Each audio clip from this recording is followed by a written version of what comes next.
Hi, good morning again. We shall wait for students to join, the whole class. So probably we can start in another 5 minutes.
I could see.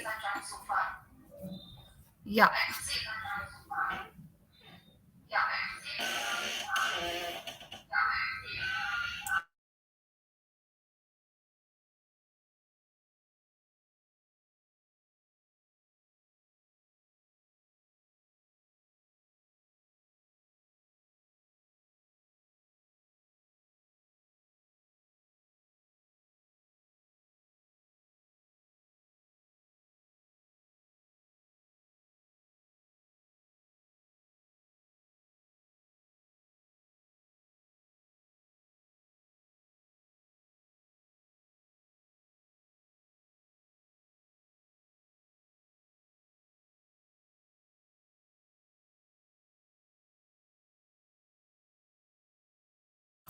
We shall start in another 2-3 minutes.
Please bring your friends to join if you have their contacts. I could see only 16 have joined so far.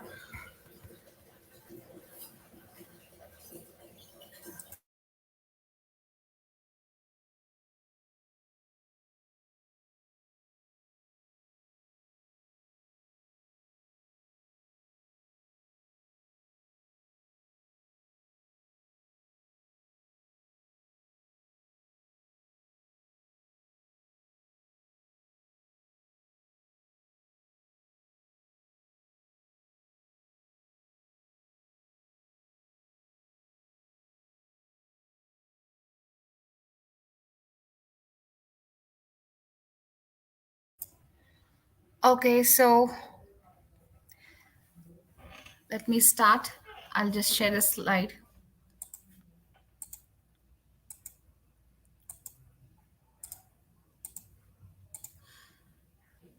Now we're going to learn synonyms, antonyms, phrases, and the idioms. Okay. So I hope you already had couple of sessions with verbal.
Just let me know once you're able to see the screen.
Okay. So synonyms and antonyms are one more verbal section. Okay. So when we particularly deal with the verbal part of the aptitude, so you may be studied parts of speech. Guess you're able to hear me, right? I'm audible? Yes, no?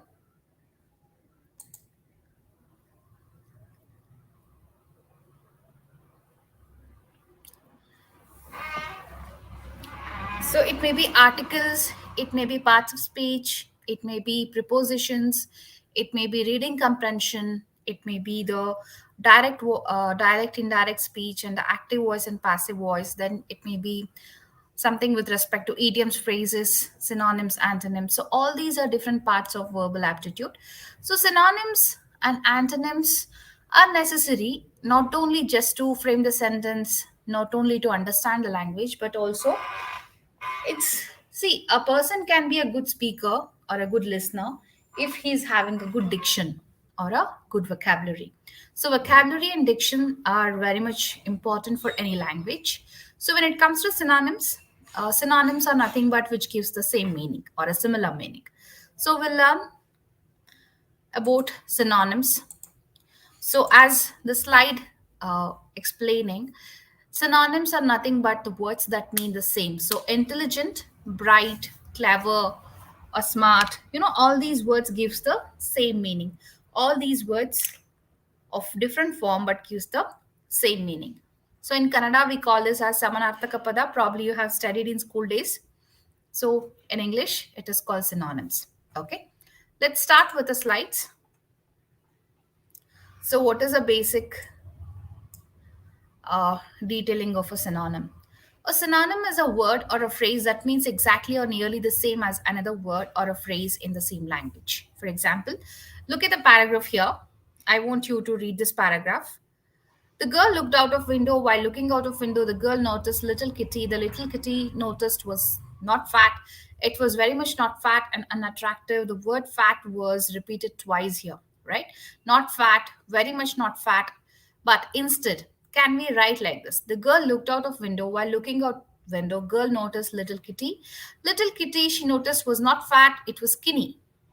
So the not fat is replaced by the word skinny. The skinny or not fat gives the same meaning. So these are synonyms. Instead of repeating the same words, if we have a different words which gives the same meaning, so obviously it enhances the language. It enhances the practice of the language, the speaking, listening, writing, all skill set. Okay. Alternative word or which gives the same meaning. Yes. Okay, let's go with a couple of sentences. So then, synonym occur in any language in different contexts, such as formal, informal, as I already told you. Uh, you would use this in conversation versus business academic paper. See, the word may different or the meaning may be same, but the usage will be different in terms of when you use the same word in business purpose or academic purpose, or you use it in a normal conversation, the word differs. For example, cost is basically gives the meaning of the price, isn't it? So if you look at the example there, the amount of money that you need to make something, cost is basically cost of the article, cost of the product, means how much amount we have to give it in order to buy that, right? Or the production cost basically. So the charge is similarly gives the same meaning, an amount that is asked to return for goods or service, the charge, penalty charge, right? Fee, the annual fee, professional fee. So buck, it's a slang that's normally we use it for money. So all four different words, cost, charge, fee, buck, like all these words gives the same meaning that basically deals with money. But if you look at the usage, it differs. So cost is used very differently than charge is used, and fee is used completely different than the buck. Any doubt with this? Any questions with this? I hope you're able to relate to this, which gives the same meaning, but the contexts are different. Okay. Next, some synonyms have slightly different connotations when they're used, even though they might mean the same thing. For example, senior citizen, instead we can say old people. That becomes a negative. Passed away, die, childlike, childish, shrewd, cunning, witty, sharp tongue. So you could see the difference between these, right? I'll give a small activity. I want you to try for any such five unique words of your daily day in, day out that you use. Okay? Look for the alternative word. I mean, look for the synonym. I'll give 5 minutes. Quickly ping that in the chat window. Let's see how many words we'll get.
ಯಾವಾಗ ಅವ್ರ ಜಯಂತಿ?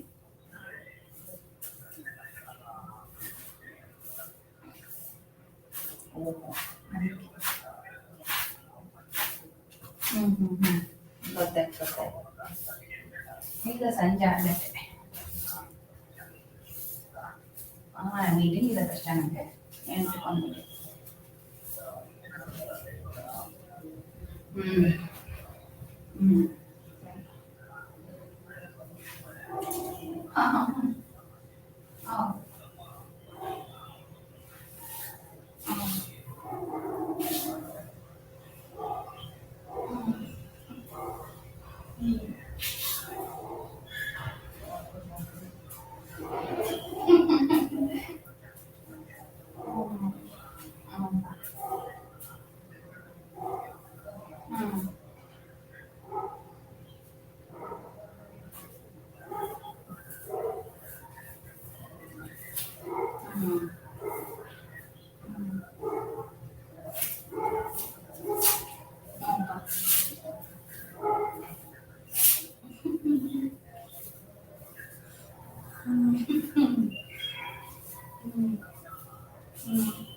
ಸರಿಪಾ.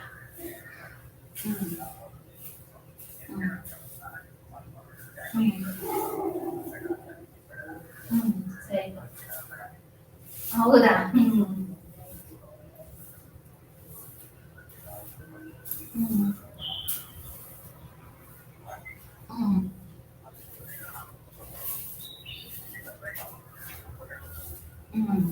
ಸರಿಪಾ.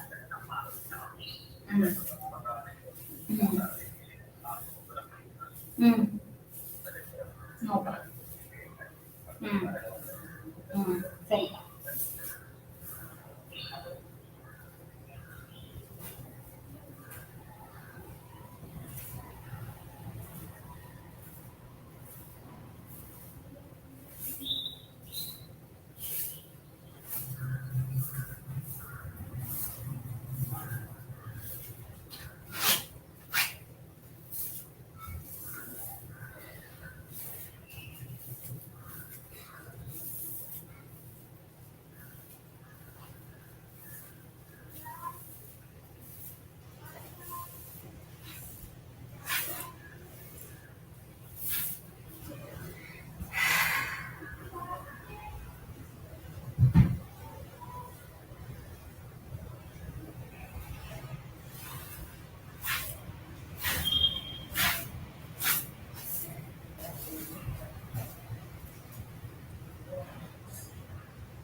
Okay, so I could see a couple of sentences.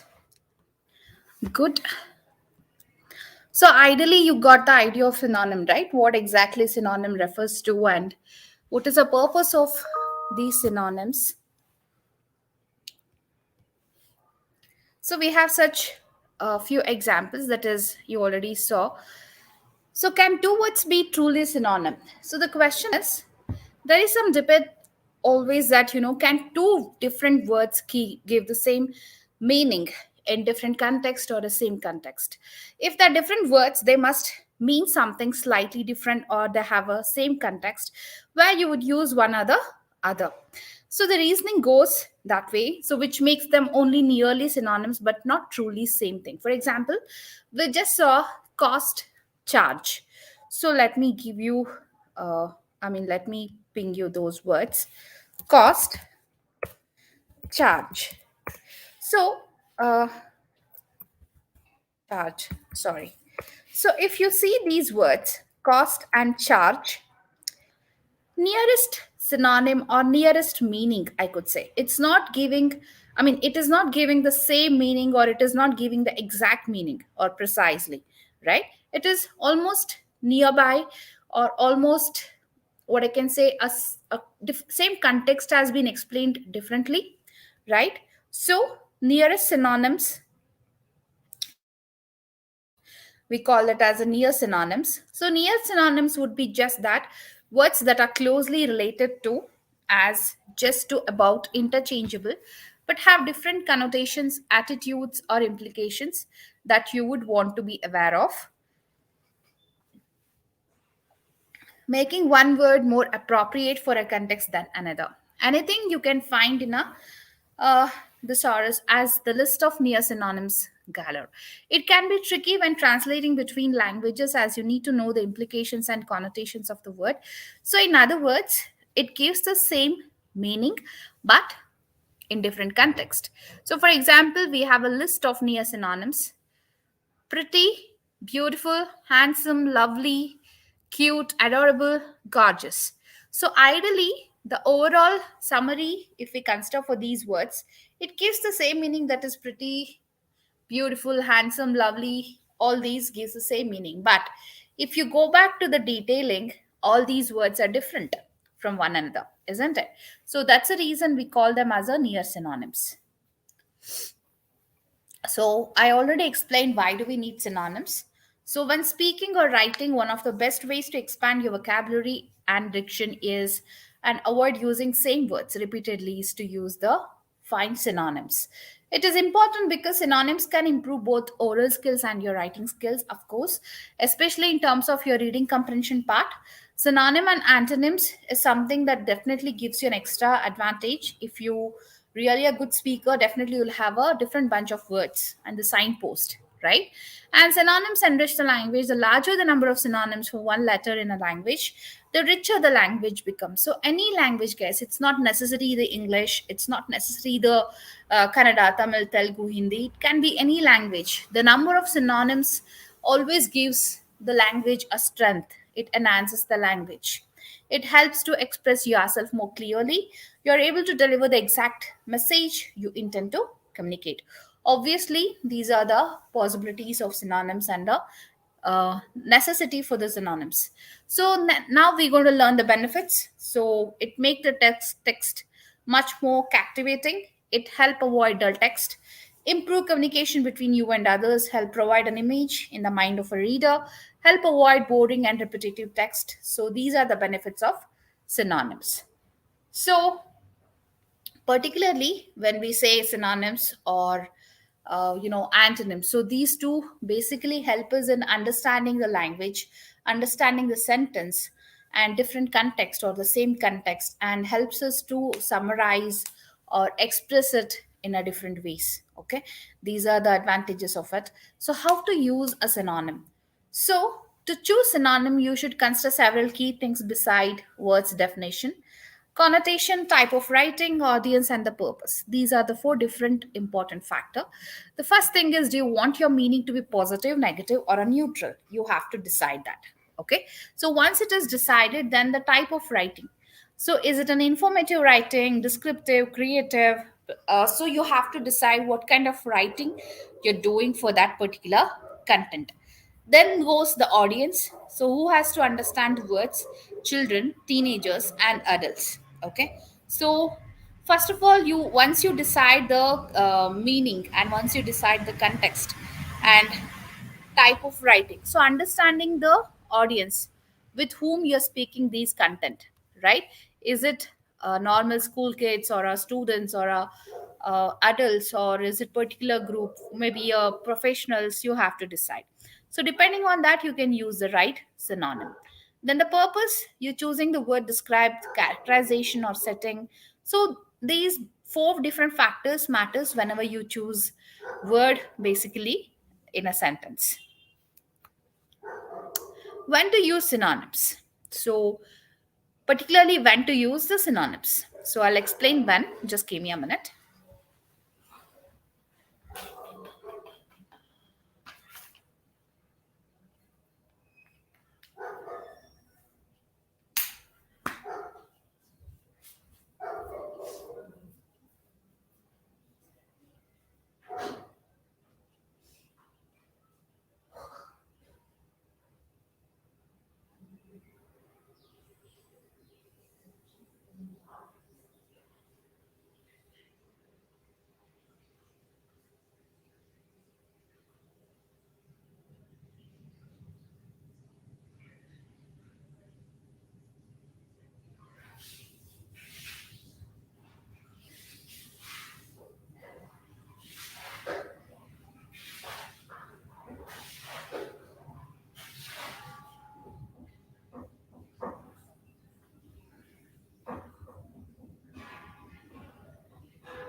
So, it's important to know which synonyms,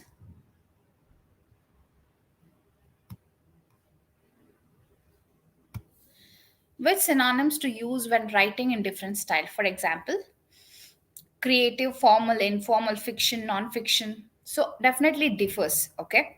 For instance, read two sentences below. One is the informative, other one is the creative.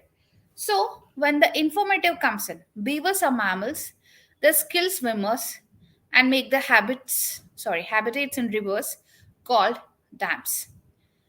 If the same sentence need to be written as a creative, beavers, beavers are furry animals, spend their life swimming and collecting. They find twigs and branches from forests around them to create amazing homes on the river called dams.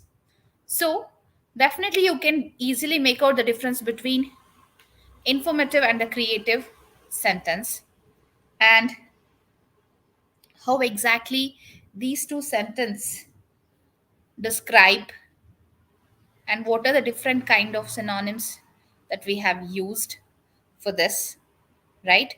So furry animals, mammals, when it is just a informative, they have used the general name mammals, but when we try to give a artistic view or a creative view for the sentence, you can see the usage of the words furry animals, amazing homes. So definitely these synonyms makes the sentence look more better than what the other sentence try to explain.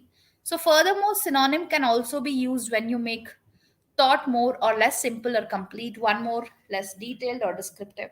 So ideally the takeaway is, guys, whenever you frame any sentence, so you should know what kind of sentence you're framing. Is it a creative one, descriptive one, detailed one, and who is the audience, what kind of content that you're trying to deliver, so for what, understanding the purpose, using the right synonym. Okay, so we have couple of example of synonyms: baffle, beautiful, bossy, fair, funny, happy, hardworking, honest, hypocrisy, important, intelligent, introverted, kind. All these are different examples of synonyms. So let's go with antonyms. So a word that has exact opposite meaning of another word is antonym. Life is full of antonyms, from stop to go, anywhere. Just like synonym gives you the exact meaning or a similar meaning, antonyms gives you the opposite meaning of it. Can anyone ping me why we need antonyms?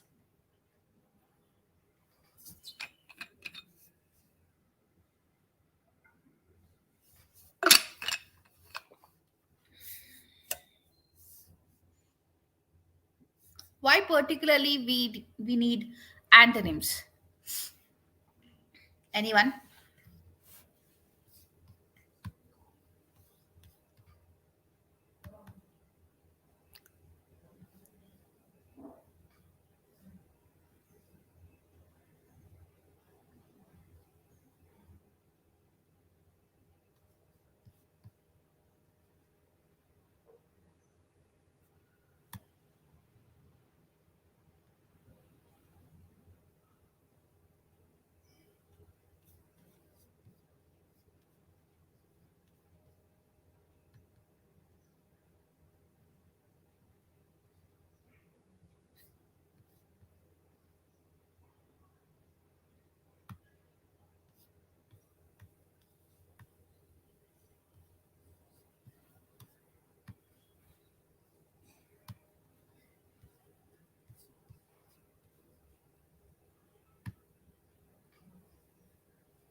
Okay, so to rise a different opinion, correct.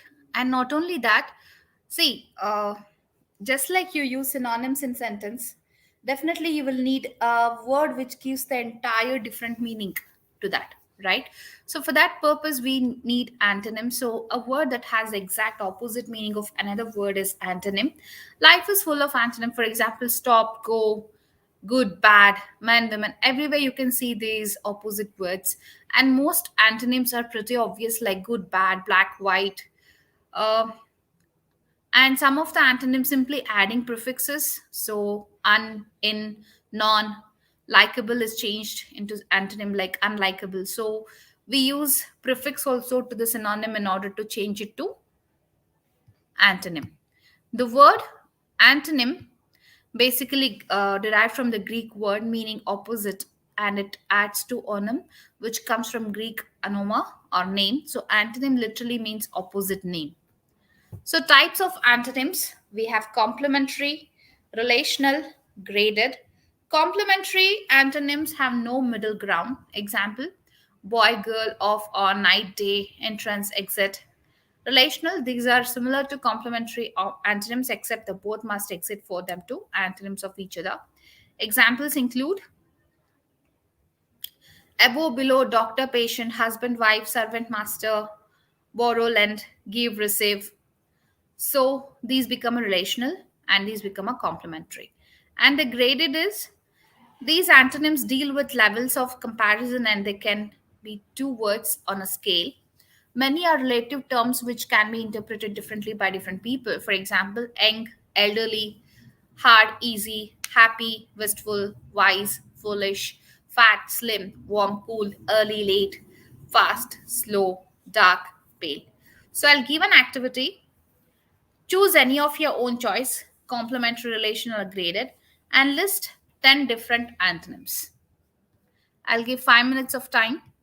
I want you to select any of it. It may be a complementary, relational, or graded of your own choice.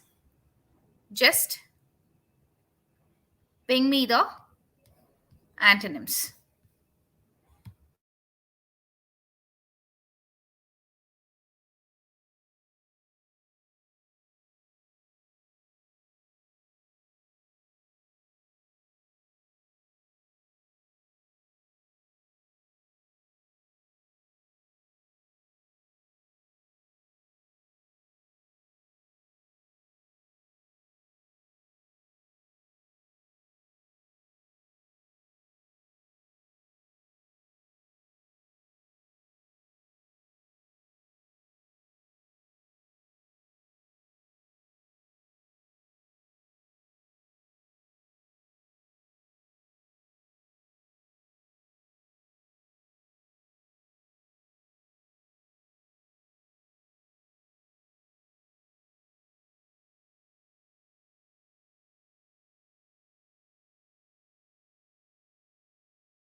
So the next,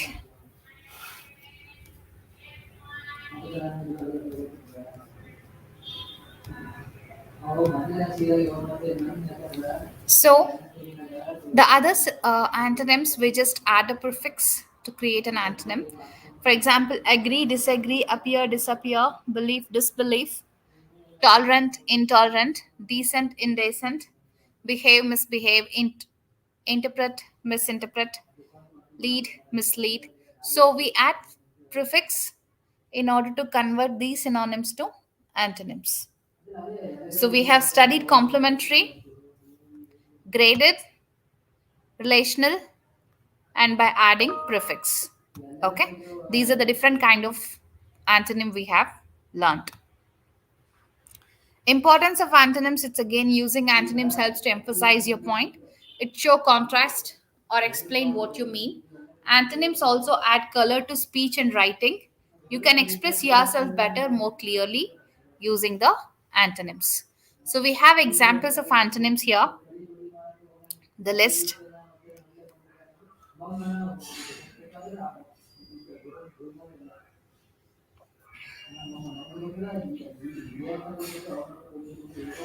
I'll give a small activity. Choose any of the word, maybe three words out of this box. Find the synonym for the word, and you can write the antonym for that synonym. For example, if you select the word positive, negative, I want you to find the synonym for the positive and find the antonym for the word that you found. Okay? I'll give 5 minutes.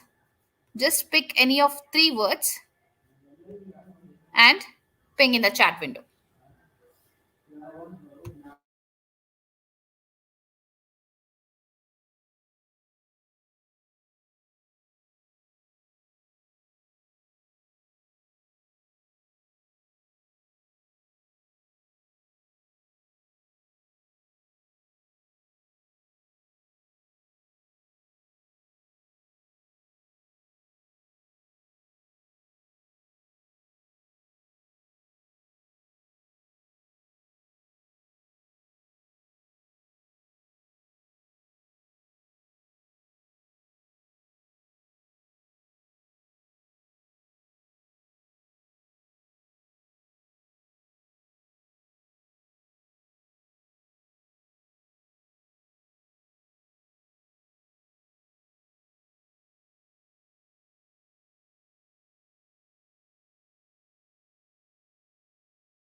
Okay, I could see only few sentences.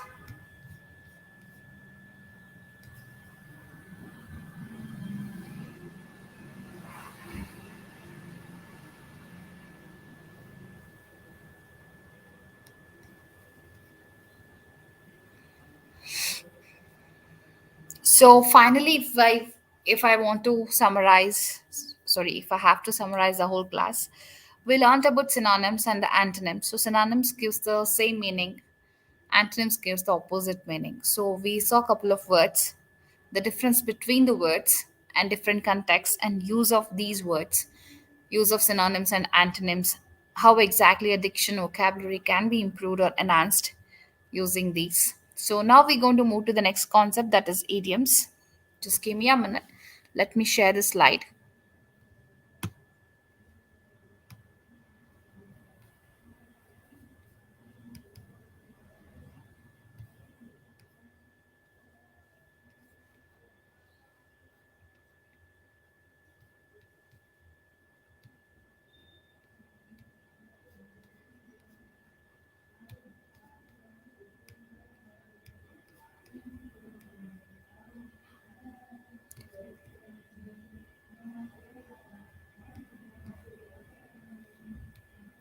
So the next concept is idioms. So when it comes to idioms, so the first question arises is what exactly idioms refers to. So if I ask you define idiom, or what is something that you can relate with idioms, can anyone tell me?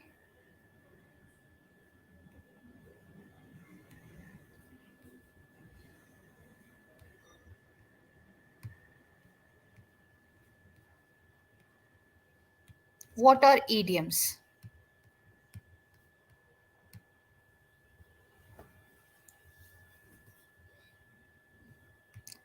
See, idioms are one of the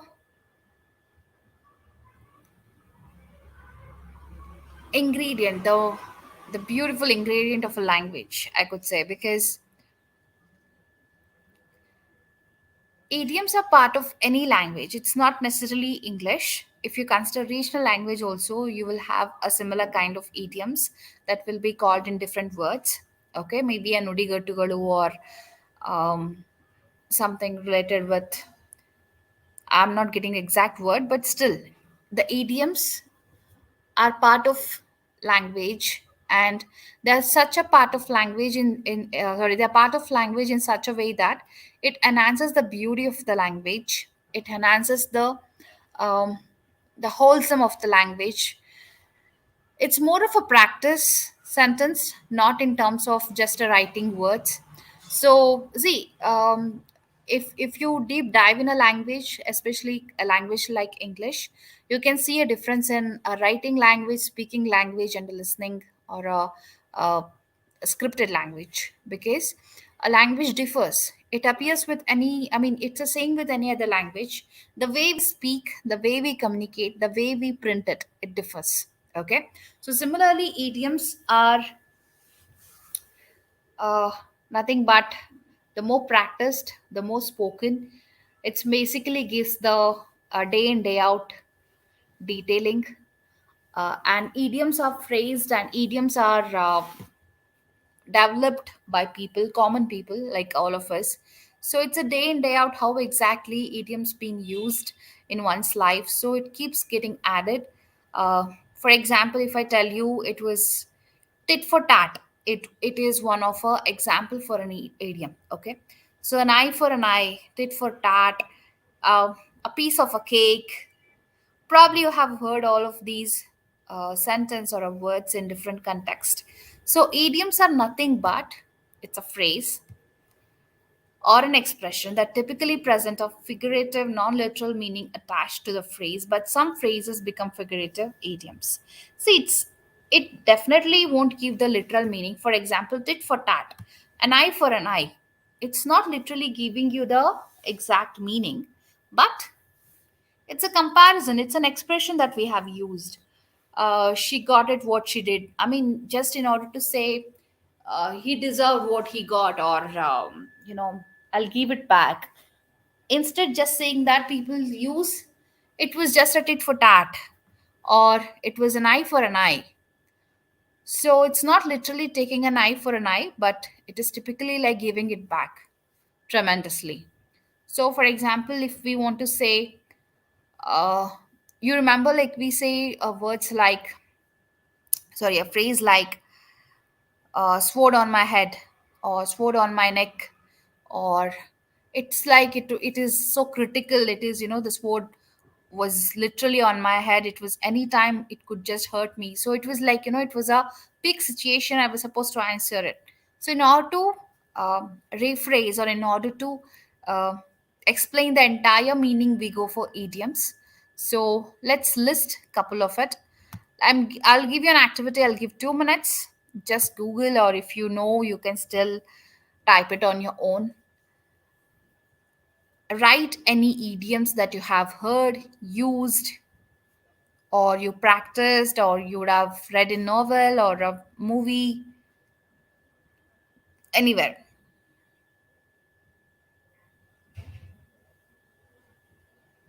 So just ping me the idioms. You can just type whichever the idioms you have heard, maybe in a movie, or maybe in a, yeah, flesh and blood. Yeah, I'm expecting couple of more students to type in. I could see 26, so at least let me check if I can get 20 idioms. It will be great.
So I could see couple of no pain, no gain, hit the sack, so far so good, hang in there,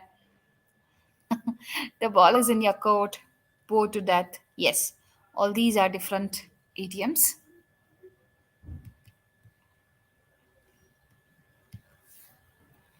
So we have one of such replication. The first idiom, I have a skeleton in the closet. So it's not literally the meaning of skeleton in the closet. It means that a secret that would cause an embarrassment, that secret that I have kept it for myself, that probably I don't want to reveal it, just that. Okay. So next example, you have got an egg on your face. It's not literally you have got an egg on your face, but it look foolish or to be embarrassed. So that is example 2. Then we have couple of more idioms. Example, hit the hay. Sorry guys, I have to hit the hay now. So I'm probably like, when I want to leave in between the session or in between the party, we use the word hit the hay up in the air. We say, right? Oh, she's almost like up in the air. So what it means?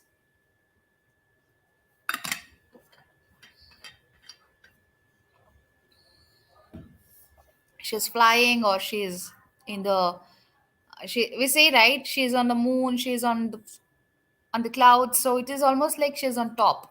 Stabbed in the back, takes two tango. Sorry, takes two to tango. Kill two birds with one stone. Piece of cake. Cost an arm and a leg. Break a leg. Kick the bucket, or dig the potatoes. All these are different idioms. Okay. So next comes the phrases. A phrase is one or more words that form a meaningful grammatical unit within a clause. There are five main types of phrase in English.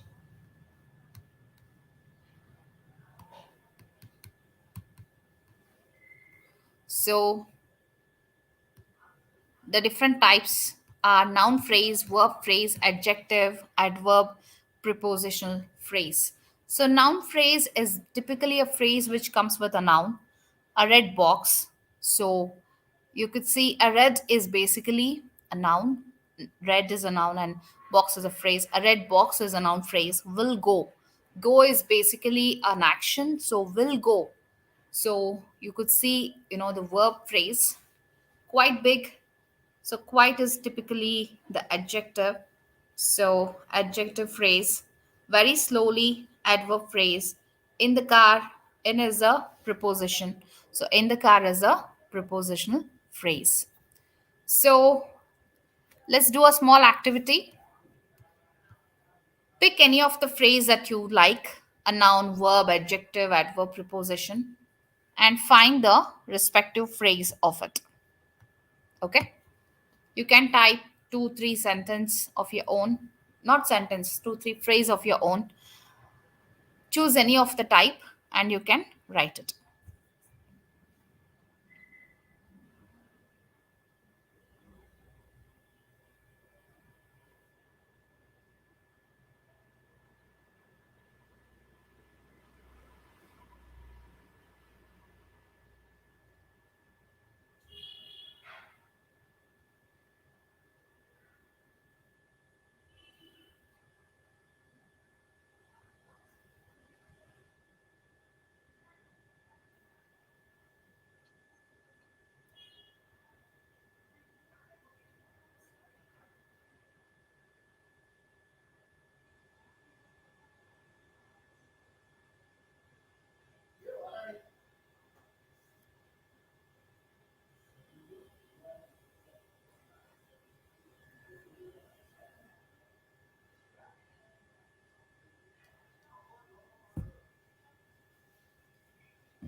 I'll give you the attendance link also in some time. But till then, you can just look for the respective phrase and write the examples.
I'll share the attendance link.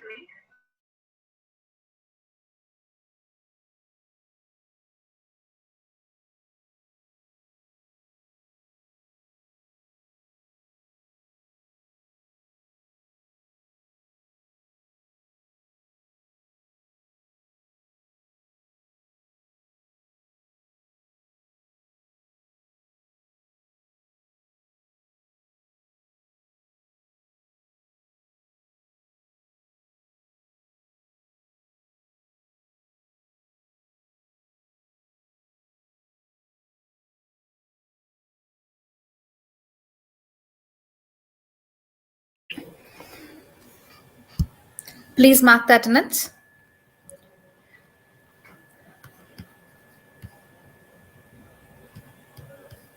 So far we have covered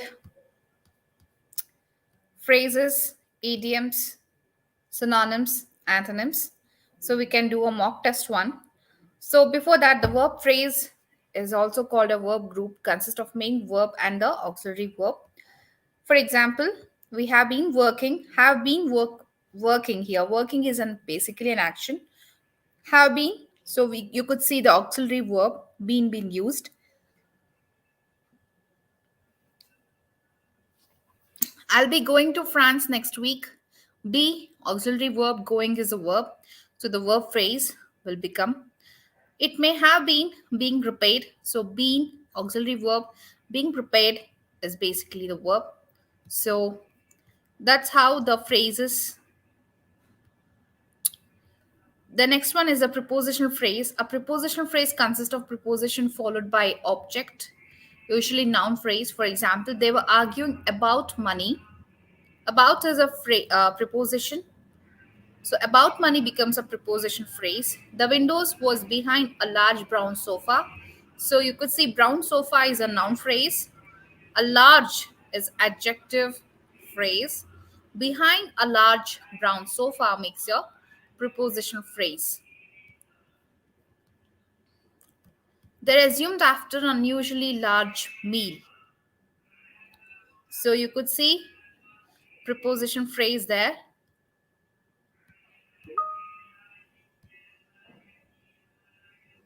So any questions so far? Whatever we have covered.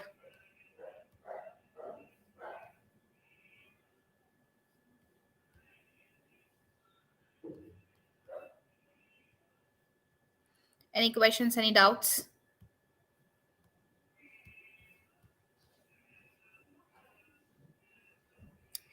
All right, so I'll give the link in which you can take the mock test.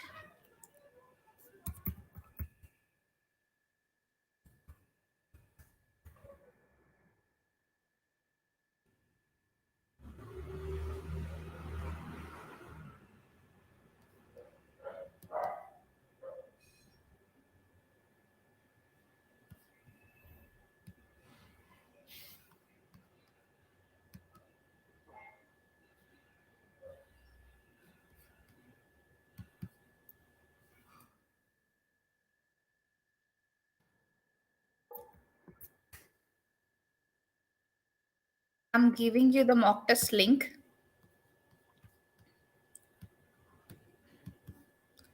Please click on it to take the test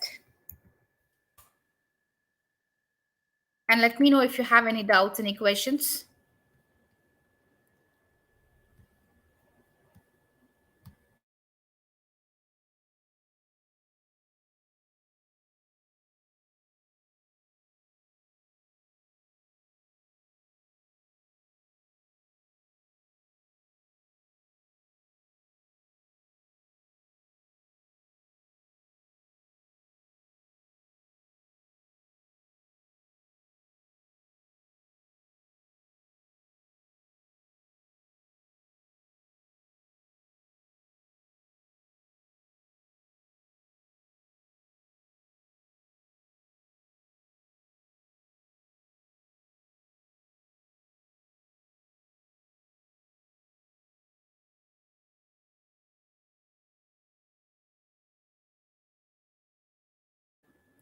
Any questions, any doubts, you can just ping me.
I hope you have taken the mock test.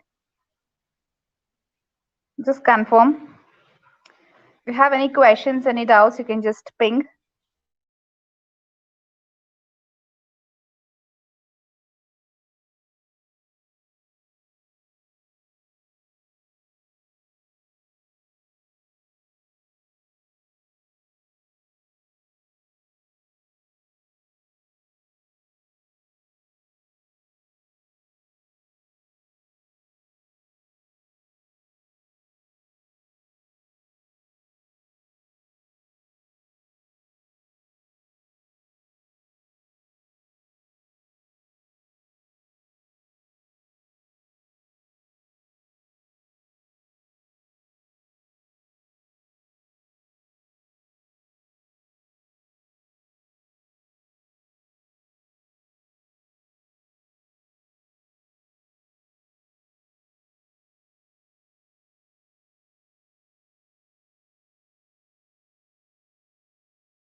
Any questions, any doubts?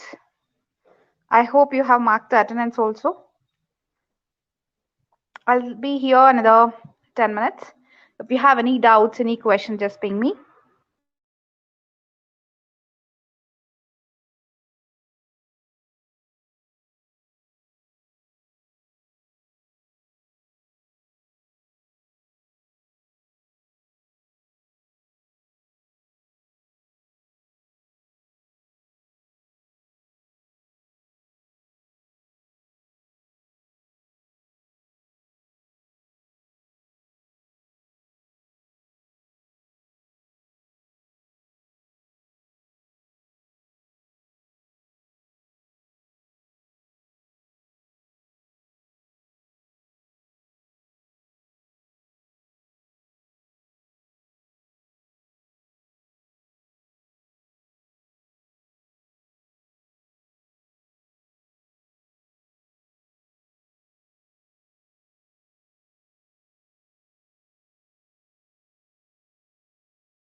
Thank you so much for the session.